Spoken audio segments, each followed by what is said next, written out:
سامعین محترم و حاضرین گرامی، جمادی الاول اپنی بڑی آب و تاب سے گزر رہا ہے۔ یہ مبارک مہینہ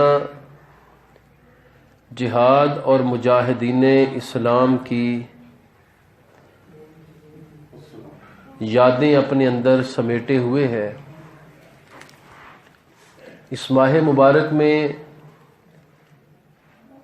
سیدنا خالد بن ولید سیف اللہ رضی اللہ تعالیٰ عنہ کی وصال آپ کا ہوا، اور سیدنا خالد بن ولید رضی اللہ تعالیٰ عنہ کی بدولت یہ ماہ مبارک مجاہدین، جہاد اور اسلام کے سپہ سالاروں کے لیے خاص شمار کیا جاتا ہے۔ یہ مہینہ جہاد کا جوش و جذبہ لیے، مجاہدین اسلام کی یاد لیے، اسلام کے غزوات کی یاد لیے، سربلندی کلمات الحق کی یاد لیے ہوئے ہر سال اپنی آب و تاب کے ساتھ جلوہ فرما ہوتا ہے۔ اس مہینے کی 29 تاریخ کو سیدنا خالد بن ولید رضی اللہ تعالیٰ عنہ کی شہادت بستر مرگ پر ہوئی۔ سیدنا خالد بن ولید رضی اللہ تعالیٰ عنہ کو میدان جنگ میں شہادت تو نصیب نہ ہو سکی، حالانکہ آپ نے 100 سے زیادہ جنگوں کے اندر حصہ لیا۔ پورے جسم کے اندر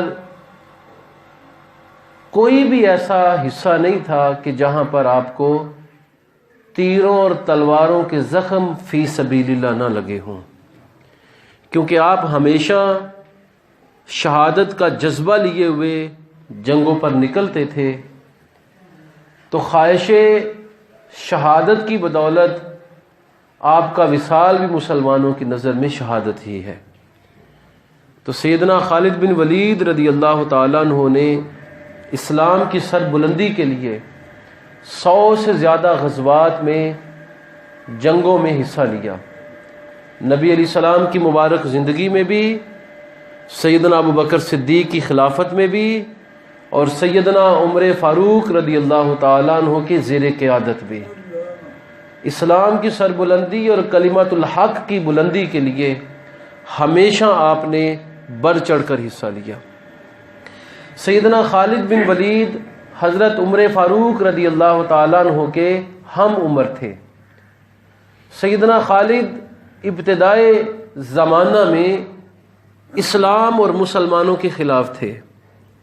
یہی وجہ ہے کہ غزوہ احد کے اندر جب کفار دم دبا کے بھاگ گئے اور نبی علیہ السلام کے لشکر کو اللہ نے فتح اور نصرت عطا فرمائی، اور آپ نے 40 صحابہ کو مقرر کیا تھا ایک گھاٹی پر، اور فرمایا تھا یہاں سے نیچے نہیں اترنا اگرچہ ہمیں فتح ہی کیوں نہ مل جائے۔ ان 40 صحابہ نے سوچا کہ جب نبی مکرم صلی اللہ علیہ وسلم کے لشکر کو اور مسلمانوں کو فتح نصیب ہو گئی ہے تو اب ہمیں یہاں پر رہنے کی ضرورت نہیں ہے۔ وہ 40 صحابہ گھاٹی سے نیچے اترے۔ جنہوں نے احد کا پہاڑ دیکھا ہے انہوں نے اس کے بالکل ساتھ متصل ایک چھوٹی گھاٹی بھی دیکھی ہے، ایک چھوٹی پہاڑی بھی دیکھی ہے کہ جس پر نبی علیہ السلام نے ان 40 صحابہ کو مقرر فرمایا تھا۔ 30 صحابہ نیچے اتر آئے، 10 صحابہ اوپر رہ گئے۔ کفار جب دم دبا کے بھاگے تو سامنے میدان خالی تھا۔ سیدنا خالد بن ولید اس وقت ابھی مسلمان نہیں ہوئے تھے، لیکن بہادر اتنے تھے، سرفروشی کا عالم یہ تھا کہ اپنی قوم اور اپنے مذہب کے نام پر مر مٹنے کے لیے تیار تھے۔ اپنے لشکر کو لیا۔ ابو سفیان لشکر کا اس وقت سپہ سالار تھا۔ سیدنا خالد ابو سفیان کی طرف سے لشکر کے ایک حصے کے نگران تھے، ایک حصے کے جرنیل تھے۔ تو احد پہاڑ کے پیچھے سے اس چھوٹی پہاڑی کے اوپر پیچھے سے چڑھ کے مسلمانوں پر حملہ کیا. جو 10 صحابہ اس پہاڑی پر رہ گئے تھے وہ شہید ہوئے. مسلمانوں کا چہرہ دوسری طرف تھا تو پیچھے سے اچانک حملے کی وجہ سے اتنا دباؤ مسلمانوں پر پڑا کہ فتح جس جنگ کو مسلمان کر چکے تھے وہ مسلمانوں سے جاتی رہی. بہت سے صحابہ شہید ہوئے، کوہرام مچ گیا، اور نبی علیہ السلام کے ہم شکل سیدنا مصعب بن عمیر کی جب شہادت ہوئی تو مشہور ہو گیا کہ نبی علیہ السلام شہید ہو گئے ہیں. صحابہ اکرام 2 حصوں میں بٹ گئے. کچھ کہتے تھے جب نبی علیہ السلام نہیں رہے تو ہم نے زندہ رہ کے کیا کرنا ہے، اور چند کے دل میں یہ تھا کہ جب نبی علیہ السلام دنیا سے تشریف لے گئے، جن کے لیے یہ سب کر رہے تھے، اب لڑنے کی کیا ضرورت ہے. تو نبی علیہ الصلوۃ والتسلیم حالانکہ بخیر و عافیت تھے، ایک گاڑی کے اندر گرے، دانت مبارک ٹوٹ گئے، اور جو چہرے پر آپ نے خود لوہے کی ٹوپی سجائی ہوئی تھی اس کی کڑیاں آپ کے جسم کے اندر، آپ کے دانتوں کی جڑوں کے اندر جو ہے وہ پیوست ہو گئیں. نبی مکرم صلی اللہ علیہ وسلم بہت زیادہ شدید زخمی ہوئے. تو جہاں پر یہ اسلام کی ایک علم بردار جنگ تھی، وہاں پر یہ جنگ ہمیں اس بات کو بھی نمایاں ہمارے سامنے کرتی ہے کہ سیدنا خالد بن ولید بہت زیادہ سرفروش اور بہادر تھے. تو غزوہ احد میں ان کی وجہ سے مسلمانوں کو ان کی بہادری کی وجہ سے بہت زیادہ نقصان اٹھانا پڑا. پھر غزوہ احزاب اور صلح حدیبیہ تک یہ کافر ہی رہے. ان کے بھائی ابن ولید مسلمان ہو گئے. سیدنا خالد بن ولید نبی علیہ السلام پر حملہ کرنا چاہتے تھے حدیبیہ کے مقام پر جب آپ نماز پڑھ رہے تھے. تو جب نماز نبی علیہ السلام اور آپ کے صحابہ پڑھ رہے تھے، خالد بن ولید حملہ کرنا چاہتے تھے، لیکن رسول اللہ کا ایک رعب اور دبدبہ دل کے اندر آ گیا، اور یہی رعب اور دبدبہ سیدنا خالد بن ولید کے اسلام لانے کا سبب بنا. ان پہ یہ بات ظاہر ہو گئی کہ یہ نبی اللہ نہ ہوتے تو ان کا رعب اور دبدبہ کبھی بھی میرے دل میں نہ آتا، کبھی بھی میری حملہ آور طبیعت اور بہادرانہ طبیعت پر کوئی بندہ اثر انداز نہیں ہوا. تو یہ رسول اللہ صلی اللہ علیہ وسلم کی ہیبت اللہ کی طرف سے ہے جو میرے دل کے اندر ڈال دی گئی ہے. آہستہ آہستہ اسلام کی طرف راغب ہوئے. نبی علیہ السلام کو مقام غسفان میں عشاء کی نماز پڑھتے ہوئے دیکھا. صحابہ کی تارے باندھ کے رسول اللہ کے پیچھے ہیں. سیدنا خالد بن ولید ابھی اسلام نہیں لائے، بہت پیچھے مسلمانوں کو دیکھ رہے ہیں. نبی علیہ السلام مصلی امامت پر ہیں اور زبان رسالت سے قرآن کی تلاوت نکل رہی ہے. سیدنا خالد بن ولید اس تلاوت کو سنتے ہیں، دل اتنا نرم پڑ جاتا ہے، آنکھوں سے آنسو جاری ہو جاتے ہیں. ابھی کلمہ نہیں پڑھا لیکن نبی علیہ السلام کی تلاوت ایسی اثر انداز ہوتی ہے کہ دل جو ہے وہ گریہ کرنا شروع کر دیتا ہے، آنکھیں آنسو بہانا شروع کر دیتی ہیں. ایسا دل نرم ہوتا ہے کہ اسلام دل کے اندر پیوست ہو جاتا ہے. ادھر نبی علیہ السلام حضرت خالد کے بھائی سے فرماتے ہیں کہ ابن ولید، خالد کا دل تو مسلمان ہو گیا ہے لیکن اس نے ابھی تک زبان سے اسلام کے اقرار نہیں کیا. ان قریب اللہ تعالیٰ اسے توفیق دے گا اور وہ زبان سے اسلام کا اقرار کرے گا. تو نبی مکرم صلی اللہ علیہ وسلم سیدنا خالد کی دلی کیفیت سے واقف ہو گئے اور فرمایا دل تو اس کا مسلمان ہو گیا ہے لیکن زبان سے بھی وہ اقرار نہیں کرتا. حالت کفر میں رہے. نبی علیہ السلام حدیبیہ کا معاہدہ کر کے مکہ المکرمہ تشریف لے گئے. کچھ عرصہ بعد سیدنا خالد بن ولید رضی اللہ تعالیٰ عنہ مکہ المکرمہ میں ہی تھے. عمر العاص رضی اللہ عنہ جو پہلے اسلام کے شدید مخالف تھے، ان کے دل میں اللہ تعالیٰ نے اسلام کی محبت ڈال دی. انہوں نے خالد سے کہا میں تو مسلمان ہونا چاہتا ہوں. سیدنا خالد کو وہ ساری کیفیت یاد آ گئی جو عشاء کی نماز میں نبی علیہ السلام کی زبان اطہر سے تلاوت سن کے ان کے دل پر طاری ہوئی تھی. انہوں نے کہا کہ اسلام تو میں بھی قبول کرنا چاہتا ہوں. یہ دونوں عثمان بن طلحہ کو ملے جو خانہ کعبہ کے چابی بردار تھے. انہوں نے کہا کہ میں بھی اسلام قبول کرنا چاہتا ہوں. تینوں بغیر کسی دباؤ کے مکہ المکرمہ سے چلتے ہیں. گاٹیوں کا، پہاڑیوں کا، بستیوں کا سفر طے کرتے ہوئے بڑی تگ و دو اور مشکل کے ساتھ مدینہ المنورہ سواریوں پر سوار ہو کر، کبھی پیدل چل کے، کبھی بھوکے رہ کر، کبھی سیر ہو کر پہنچتے ہیں اور نبی علیہ السلام کی بارگاہ میں اپنی سابقہ تمام غلطیوں اور کوتاہیوں کو پیش کرتے ہیں اور درگزر کرنے کی گزارش کرتے ہیں. نبی علیہ السلام ان کے ایمان کو قبول فرما لیتے ہیں اور فرماتے ہیں کہ تمہاری سابقہ ساری خطاؤں پر اللہ نے کلمہ عفو پھیر دیا ہے. اور نبی علیہ السلام فرماتے ہیں تمہاری ساری غلطیوں کو اللہ نے معاف فرما دی ہے کیونکہ اسلام کفر کی تمام غلطیوں کو مٹا دیتا ہے. یہ سیدنا خالد بن ولید کے اسلام قبول کرنے کا واقعہ ہے. فتح مکہ میں نبی علیہ السلام کے ساتھ، پھر اس کے علاوہ حنین میں نبی علیہ السلام کے ساتھ، تبوک میں نبی علیہ الصلوۃ والتسلیم کے ساتھ خاص مدد شامل ہے۔ پھر نبی علیہ الصلوۃ والتسلیم نے جب حضرت نبی علیہ السلام کے صحابی جب گئے روم کے بادشاہ کے نام خط لے کر، تو شرجیل نامی ایک آدمی نے جو وہاں کا سردار تھا اس صحابی کو شہید کر دیا۔ نبی علیہ الصلوۃ والتسلیم نے صحابہ کا ایک لشکر روانہ فرمایا، اور اس لشکر کے جو چیف نبی علیہ السلام نے بنائے، جو سردار بنائے، وہ نبی علیہ السلام کے بڑے خاص صحابہ تھے۔ زید بن حارثہ کو اس کا چیف بنایا۔ یہ وہ صحابی تھے جو نبی علیہ السلام کی گود میں پلے تھے، جن کو نبی علیہ السلام نے زمانے جاہلیت میں اپنا بیٹا بھی بنا رکھا تھا۔ پھر اللہ نے حکم نازل کیا کہ بیٹے وہی ہیں جو تمہارے حقیقی بیٹے ہیں، باقی لوگ تمہارے دین میں بھائی تو ہو سکتے ہیں لیکن وہ تمہارے لے پالک تمہارے حقیقی بیٹے نہیں ہو سکتے۔ تو نبی علیہ السلام نے پھر فرمایا یہ زید بن محمد نہیں بلکہ زید بن حارثہ ہیں۔ ان کو نبی علیہ السلام نے چیف بنایا اس بہت بڑے لشکر کا، جس کی تعداد اس وقت 3000 تھی۔ نبی علیہ السلام کے زمانے کے بڑے بڑے لشکروں میں اس کا شمار ہوتا ہے۔ غزوہ تبوک میں مسلمانوں کی تعداد 40,000 کے قریب تھی، فتح مکہ میں 10,000 کے قریب تھی، اور اس کے بعد غزوہ موطا میں مسلمانوں کی تعداد 3,000 کے قریب تھی۔ تو نبی علیہ السلام نے زید بن حارثہ رضی اللہ تعالیٰ عنہ کو چیف بنایا، فرمایا یہ شہید ہو جائیں تو ان کے بعد جو سردار ہوں گے وہ جعفر بن ابی طالب ہوں گے، سیدنا علی کے بھائی، نبی علیہ السلام کی محبوب شخصیت۔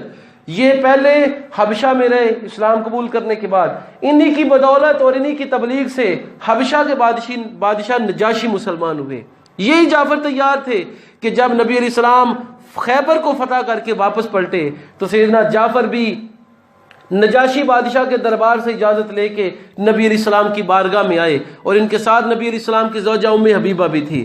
نبی علیہ السلام نے جب حضرت جعفر کی آمد کا سنا تو فرمایا کہ میں فیصلہ نہیں کر سکتا کہ خیبر کی فتح سے مجھے زیادہ خوشی ہوئی ہے کہ جعفر بن ابی طالب کے پہنچنے سے زیادہ خوشی ہوئی ہے۔ محبوب شخصیت ہے نبی علیہ السلام کے، رسول اللہ بڑا پیار ان سے کیا کرتے تھے، چچا زاد بھائی بھی تھے، اسلام کے نام پہ بڑی اذیتیں بھی سہیں، مکہ میں تکلیفیں سہیں، پھر مکہ سے حبشہ گئے اور حبشہ میں نجاشی بادشاہ کے سامنے تبلیغ پیش کی۔ نجاشی بادشاہ کے اسلام لانے کا سبب بھی یہی حضرت جعفر طیار بنے۔ تو فرمایا زید بن حارثہ شہید ہو جائیں تو جعفر طیار اسلام اور مسلمانوں کے سپہ سالار ہوں گے، اور یہ بھی شہید ہو جائیں تو عبداللہ بن رواحہ مسلمانوں کے سپہ سالار ہو جائیں، اور وہ بھی اگر شہید ہو جائیں تو پھر مسلمان آپس میں اتفاق کے ساتھ جس کو چاہیں اپنا سپہ سالار مقرر کریں۔ موتا کی جانب یہ لشکر روانہ ہوا، تعداد صرف 3000، اور ادھر شرجیل نامی حاکم نے 40,000 سے زائد لشکر تیار کر رکھا ہے، جس کے پاس زرے بھی ہیں، جن کے پاس خود بھی ہے، تلواریں اور نیزوں کی بھی بھرمار ہے، سواریوں کی بھی بھرمار ہے، اور روم کی سرحد کے پاس مسلمانوں اور ان کا مقابلہ ہوا۔ مقابلے میں حضرت زید بن حارثہ شہید ہو گئے۔ ابھی علم نیچے نہیں گرا تھا کہ حضرت جعفر طیار نبی علیہ السلام کی محبوب شخصیت نے وہ علم تھام لیا، مقابلہ کرتے ہوئے وہ بھی شہید ہو گئے۔ حضرت عبداللہ بن رواحہ اس وقت گوشت کے ٹکڑے کھا رہے تھے۔ جب حضرت جعفر کی شہادت کا سنا تو کہا کہ میری روزی اللہ نے آسمانوں میں رکھی ہے اور میں دنیا میں اس سے لطف اندوز ہو رہا ہوں۔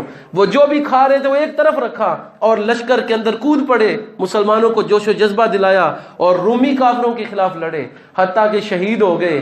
پھر نبی علیہ الصلوۃ والتسلیم کے صحابی تھے ثابت بن ارقم، انہوں نے علم بلند کیا اور کہا مسلمانوں، نبی علیہ السلام نے فرمایا تھا ان تینوں کے شہید ہونے کے بعد جس کو چاہو اپنا حاکم اور اپنا چیف مقرر کر لینا، اب کس پہ اتفاق کرتے ہو؟ صاحب نے کہا کہ ثابت تم ہی پہ اتفاق کرتے ہیں۔ انہوں نے کہا مجھ پہ اتفاق نہ کرو، کیونکہ مجھ میں یہ صلاحیت نہیں ہے کہ تمہاری سپہ سالاری کر سکوں۔ اس لشکر کے اندر خالد بن ولید جیسی شخصیت ہے، وہی تمہاری سپہ سالاری کریں گے۔ حضرت خالد بن ولید کے ہاتھ میں علم دیا گیا، تمام مسلمانوں پہ اتفاقیہ طور پہ ان کو سپہ سالار مقرر کیا۔ سیدنا خالد نے 40,000 کے لشکر کا مقابلہ صرف 3,000 لشکر کے ساتھ کیا، اور ایسی بہترین فوج کی تربیت کی، صفوں کے اندر فوج کو لائنوں کے اندر کھڑا کیا، اور تھوڑی تعداد بھی بڑی نمایاں ہونے لگی۔ پھر کچھ لشکر جو ہے وہ گاٹی کے پیچھے کھڑا کیا، کچھ لشکر کفار کے سامنے لا کے کھڑا کیا۔ 2 دن جنگ جاری رہی، 40,000 کا لشکر جو ہے وہ بدحال ہو گیا اور کئی ہزار شہید ہوئے. ادھر مسلمانوں میں صرف 18 صحابہ شہید ہوئے. سیدنا خالد بن ولید بڑی بہتری کے ساتھ لشکر کو مینج کرتے ہوئے کفار کا مقابلہ کرتے ہیں، حتیٰ کہ رومی کافر تھک ہار کے لشکر میدان سے لے کے باغ نکلتے ہیں اور سیدنا خالد بن ولید فاتح ہو کر واپس پلٹتے ہیں. ادھر ابھی جنگ جاری ہے. نبی علیہ السلام مدینہ المنورہ میں مسجد نبوی میں منبر پر تشریف فرما ہے اور فرماتے ہیں مسلمانوں سن لو، زید بن حارثہ کے ہاتھ میں مسلمانوں کا علم ہے، کافروں نے ان پہ حملہ کیا، شہید کر دیے گئے. علم نیچے نہیں گرا، ابھی جعفر تیار کھڑے ہو گئے اور ان کے ہاتھ میں جھنڈا اسلام کا آ گیا، ان پہ بھی کفار نے حملہ کیا، وہ بھی شہید ہو گئے. عبداللہ بن رواحہ بھی شہید ہو گئے. پھر فرمایا کہ مسلمانوں نے اب اتفاقیہ طور پہ خالد بن ولید کو اپنا سپہ سالار مقرر کر لیا. وہ سیف من سیوف اللہ، یعنی اللہ کی تلواروں میں سے ایک تلوار ہیں. یہی وجہ ہے کہ سیدنا خالد بن ولید کا لقب سیف اللہ پڑ گیا.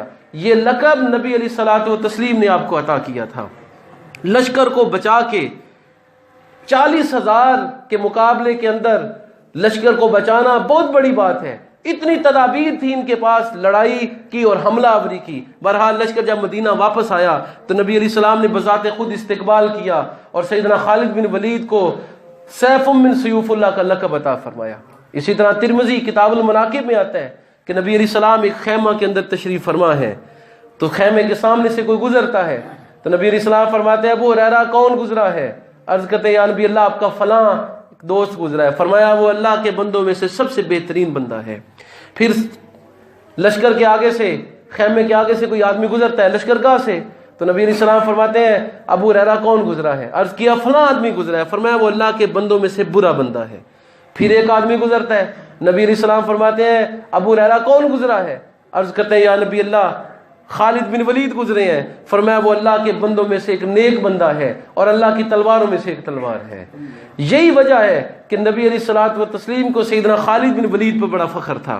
نبی علیہ السلام نے ان کی غلطیوں کو بھی معاف کیا. اسلام لانے کے بعد ایک قبیلے کی جانب نبی علیہ السلام نے بھیجا.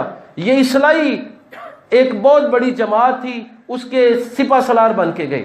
حکم یہ تھا کہ پہلے اسلام کی دعوت دینا، اگر تسلیم نہ کریں پھر حملہ کرنا. سیدنا خالد بن ولید اس قبیلے کے پاس پہنچے اور قبیلے کے پاس پہنچ کر ان کو دعوت اسلام دی. لوگوں نے دعوت اسلام قبول کر لی دل سے، لیکن زبان سے اظہار نہ کیا اور کہا کہ ہم صابی ہو گئے، ہم صابی ہو گئے. عربی میں صابی کہتے ہیں بد مذہب کو. سیدنا خالد بن ولید نے یہ سمجھا کہ غالباً یہ ظاہر کر رہے ہیں کہ ہم غیر مسلم ہی ہیں، ہم اسلام قبول نہیں کریں گے. تو سیدنا خالد بن ولید نے حملہ کیا، بہت سارے لوگ قتل ہو گئے. نبی علیہ الصلوۃ والتسلیم مدینہ المنورہ میں تھے. رب تعالیٰ نے آپ کو اس بات سے آگاہ فرما دیا کہ لشکرگاہ میں یہ ہوا ہے. فوراً اللہ کی بارگاہ میں ہاتھ اٹھایا، اللہ میں اس کام سے بری ہوں جو کام خالد بن ولید نے کیا ہے. میں تو مسلمانوں کا خون نہیں بہانا چاہتا. خالد بن ولید واپس آئے. نبی علیہ السلام سخت ناراض ہیں. حضرت علی کو بہت زیادہ مال و دولت دے کر نبی علیہ السلام روانہ فرماتے ہیں اور فرماتے ہیں فلاں قبیلے کے اندر جاؤ اور ان کے جتنے افراد قتل ہوئے ہیں ان کا خون بہا دینا اور ان کے یتیم بچوں کی پرورش کے لیے مال و دولت دینا، ان کی بیواؤں کا سہارا بننا. جب وہ قبیلے والے خوش ہو جائیں علی پھر واپس آنا. حضرت علی کہتے ہیں میں بہت زیادہ مال و دولت لے کر قبیلے کے پاس گیا. ان کے جتنے افراد شہید قتل ہوئے تھے ان تمام میں سے ہر ایک کے بدلے 100 اونٹ میں نے ان کے گھر والوں کو دیے اور یتیم بچوں کا سہارا بنا. بیواؤں کو مال و دولت دیا حتیٰ کہ قبیلے والے خوش ہو گئے. لیکن رسول اللہ نے جو دولت دی تھی اس میں برکت اتنی تھی، وہ دولت ابھی بھی باقی تھی. میں نے کہا یہ ساری دولت نبی علیہ السلام نے مجھے دے کے بھیجا ہے اور میں ساری دولت یہاں خرچ کر کے جاؤں گا، ایک پائی بھی واپس لے کے نہیں جاؤں گا. پورے قبیلے کو مال و دولت سے نوازا حتیٰ کہ انہوں نے کہا کہ ردینا، ہم راضی ہو گئے ہیں. پھر حضرت علی واپس پلٹے. دوسری طرف نبی علیہ الصلوۃ والتسلیم نے حضرت خالد سے پہلے تو اظہار برات کیا تھا لیکن بعد میں پھر انہیں معاف فرما دیا اور ان کی اس غلطی کو اجتہادی غلطی قرار دیا کہ یہ اس قبیلے کی بات سمجھ نہ سکے.